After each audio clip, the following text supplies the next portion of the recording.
தமிழ்நாடு காங்கிரஸ் கமிட்டியின் திருச்சி மாநகர் மாவட்ட தலைவர் ரெக்ஸ் கட்சி அலுவலகமான அருணாச்சல மன்றத்தில் இன்று செய்தியாளர்களை சந்தித்து பேசினார். அப்போது அவர் கூறுகையில், மகாத்மா காந்தி 100 நாள் வேலைவாய்ப்பு திட்டத்தை ஒழிக்க நினைக்கும் பாஜக அரசை கண்டித்து திருச்சியில் வரும் 7ஆம் தேதி பாத யாத்திரை நடைபெறவுள்ளது. இந்த பாத யாத்திரையானது மெயின்காடு கெட் மகாத்மா காந்தி சிலையிலிருந்து துவங்கி சிங்காரத்தோப்பு மரக்கடை வழியாக காந்தி மார்க்கெட்டில் நிறைவு பெறும். இந்த யாத்திரையில் அகில இந்திய பொதுச் செயலாளர் கிரீஷ் சோடங்கர், மாநில தலைவர் செல்வ பெருந்தகை மற்றும் முன்னாள் இந்நாள் நிர்வாகிகள், திருச்சி மாநகர் வடக்கு, தெற்கு மற்றும் புதுக்கோட்டை வடக்கு, கரூர், பெரம்பலூர் ஆகிய 6 மாவட்ட நிர்வாகிகள், உறுப்பினர்கள் திரளாக கலந்து கொள்ள உள்ளனர் என தெரிவித்தார். கடந்த 2004ஆம் ஆண்டுக்கு முன்னதாக இந்திய திருநாட்டில் வேலைவாய்ப்பின்றி பல்வேறு தரப்பட்ட மக்கள், குறிப்பாக இளைஞர்கள்,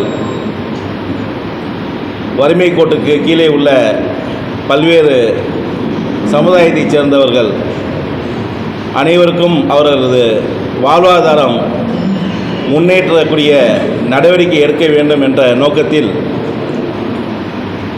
அன்றைய காங்கிரஸ் பேரியக்க தலைவர் அன்னை சோனியா காந்தி அவர்கள்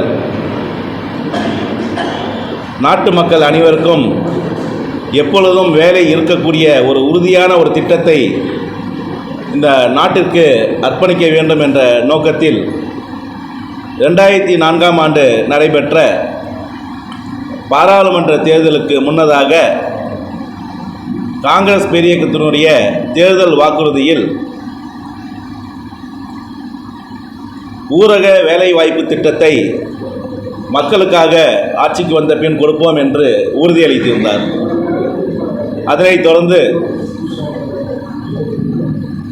2004ஆம் ஆண்டு மாபெரும் வெற்றிக்கு பிறகு மகாத்மா காந்தி அவர்களுடைய பெயரிலே மகாத்மா காந்தி ஊரக வேலைவாய்ப்பு திட்டமானது அன்றைய பாரத பிரதமர் மன்மோகன் சிங் அவர்கள் மகாத்மா காந்தி தேசிய ஊரக வேலைவாய்ப்பு சட்டமாக இந்த நாட்டிற்கு அர்ப்பணித்தனர். அதனைத் தொடர்ந்து இந்தியாவில் உள்ள பல்வேறு தரப்பட்ட மக்கள்கள், குறிப்பாக கிராமப்புறங்களில் இருக்கக்கூடிய ஏழை எளிய மக்கள் அனைவருக்கும் ஒரு குடும்பத்திற்கு ஒருவர் என்று வேலை உறுதியை பெற்றுத்தந்தது. அதனைத் தொடர்ந்து அனைத்து தரப்பட்ட மக்களின் வாழ்வாதாரங்கள் எல்லாம் படிப்படியாக உயர ஆரம்பித்தது. 2004ஆம் ஆண்டு முதல் 2014ஆம் ஆண்டு 10 ஆண்டு காலகட்டத்தில் அனைத்து தரப்பட்ட மக்களும்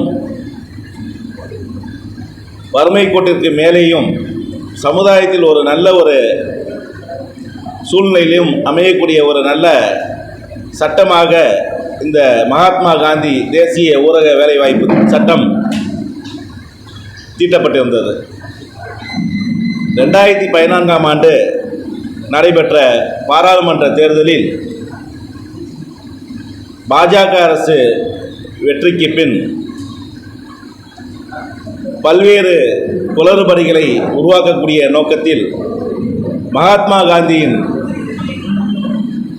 பெயரில் உருவாக்கப்பட்ட தேசிய ஊரக வேலைவாய்ப்பு சட்டமானது நீர்த்து போகும் வகையில் அந்த வேலைவாய்ப்பினை குறைக்கக்கூடிய சூழ்நிலைகளும், பணியாளர்களை குறைக்கக்கூடிய ஒரு சூழ்நிலையும், பணி செய்த பின் பணியாளர்களுக்கு கொடுக்க வேண்டிய ஊதியத்தை கொடுக்காமலும் தொடர்ந்து அந்த பணியாளர்களை வஞ்சித்து வந்தது. கடந்த ஒரு மாதத்திற்கு முன்னதாக இந்த சட்டத்தின் பெயரையே மகாத்மா காந்தி என்ற பெயரில் இருக்கக்கூடிய இந்த சட்டத்தின் பெயரை மாற்றி ராம் ஜி அப்படின்ற பெயரில் மாற்றி அதற்கு உரிய நிதியினையும் மத்திய அரசாங்கம் மட்டுமல்லாமல் ஒவ்வொரு மாநிலத்துக்கும் பல்வேறு சதவீதத்தின் அடிப்படையில் மாநிலங்களும் பொறுக்க வேண்டும் என்று அந்த சட்டத்தை மாற்றி அமைத்தனர். குறிப்பாக இந்த அடித்தட்டு மக்கள், கிராமப்புற மக்கள் வளர்ச்சியினை வீழ்த்தக்கூடிய அந்த செயலாக இந்த சட்டமானது ராம்ஜி சட்டம் உள்ளது. இந்த விபி ராம்ஜி என்கின்ற இந்த சட்டத்தை மத்திய அரசாங்கம் திரும்ப பெற வேண்டும்.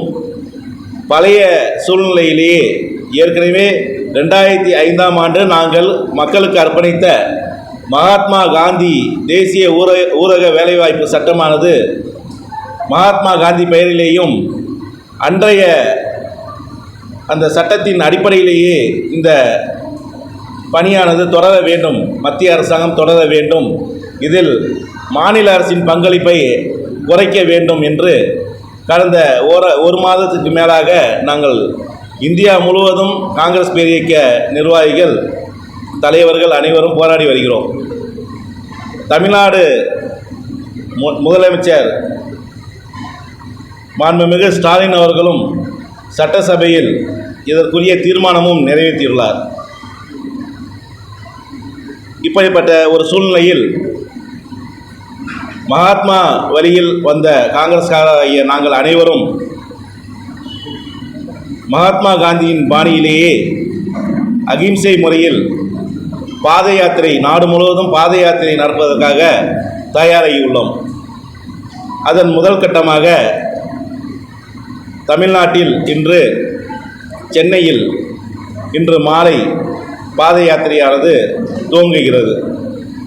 இந்த பாத யாத்திரையில் எங்களுடைய தேசிய பொதுச் செயலாளர் KC வேணுகோபால், எங்களுடைய மாநில தலைவர் செல்வ பெருந்தகை உள்ளிட்ட பல்வேறு தலைவர்கள் கலந்து கொள்கின்றனர். இன்று அந்த பாத யாத்திரையை ஆரம்பித்து அதன் தொடர்ச்சியாக வருகின்ற 7ஆம் தேதி நாளை மறுநாள் சனிக்கிழமை மாலை 4 மணிக்கு இங்கு திருச்சியில் மெயின்கார்ட் கேட் எதிரில் அமைந்துள்ள மகாத்மா காந்தி சிலையிலிருந்து ஆரம்பித்து சிங்காரத்தோப்பு வழியாக மரக்கடை வழியாக காந்தி மார்க்கெட்டில் அந்த யாத்திரையானது முடிவு பெறக்கூடிய வகையில் திருச்சி மாநகர் மாவட்டம், திருச்சி தெற்கு மாவட்டம், திருச்சி வடக்கு மாவட்டம், புதுக்கோட்டை வடக்கு மாவட்டம், கரூர் மாவட்டம், பெரம்பலூர் மாவட்டம் ஆக 6 மாவட்டங்களிலிருந்து நிர்வாகிகளும் பெருந்திரளாக கலந்து கொண்டு இந்த யாத்திரையில், பாத யாத்திரையில் அகில இந்திய பொதுச் செயலாளர் கிரீஷ் சோடங்கர் அவர்களும், மாநில தலைவர் செல்வ பெருந்தகை அவர்களும், திருச்சிராப்பள்ளி பாராளுமன்ற முன்னாள் உறுப்பினர் தலைவர் திருநாவுக்கரசர் அவர்களும், மேலும் இந்த மண்டலத்திற்கு பொறுப்பாளராக இருக்கக்கூடிய நிவேதி தாழ்வா உள்ளிட்ட தலைவர்கள் பல பேர் இந்த ஆர்ப்பாட்டத்தில் தலைமையேற்று யாத்திரையின் முடிவில் கண்டன உரையும் ஆற்ற இருக்கிறார்கள். ஆகவே இந்த யாத்திரையில் திருச்சி மாவட்ட, அருகிலுள்ள மாவட்ட நிர்வாகிகள் மட்டுமின்றி பொதுமக்களையும் இணைத்து பெருந்திரளாக அனைவரும் கலந்து கொள்ள வேண்டும் என்று கேட்டுக்கொள்கிறேன்.